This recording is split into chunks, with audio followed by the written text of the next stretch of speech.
ગૃહ રાજ્યમંત્રીના પરિવાર દ્વારા સિવિલ હોસ્પિટલમાં કપડાનું વિતરણ. સિવિલ હોસ્પિટલમાં કિડની બિલ્ડિંગ ખાતે સિવિલ હોસ્પિટલના કામદાર ભાઈઓ બહેનોને કપડાં વિતરણ. હર્ષ સંઘવીના માતા, પત્ની અને બહેનના હસ્તે સિવિલ હોસ્પિટલમાં કપડાં વિતરણ. 600 જેટલા કામદારોને સાડીઓ તથા કપડાનું વિતરણ કરાયું. કલ્પેશ રાણા સાથે જોતા રહો news 9 Gujarati news channel, Surat.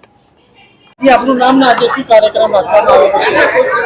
આજે વર્કરોને સાડી અને ડ્રેસ આપવાનું અને જેન્ટ્સને શર્ટ અને પેન્ટ આપવાનું કાર્યક્રમ શા માટે આ કાર્યક્રમ રખાયો? સિવિલમાં શા માટે રખાયો?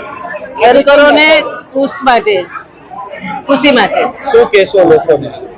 લોકો બસ આવી રીતે કામ કરતા રહે અને વર્કરોને ખુશ રાખતા રહે. એ લોકોને આપતા એ લોકો કરતા અમને વધારે ખુશી થાય છે. કેટલી સાડી આજે વિતરણ કર્યું? 600 સાડી ને 200 પેન્ટ શર્ટ આપ્યા. આ કરવાનો વિચાર તમને ક્યાંથી આવ્યો? એવો વિચાર અમે જોઈએ વર્કરોને ત્યારથી આવેલું કે ક્યારથી એ લોકોને ખુશ કરીએ અમે.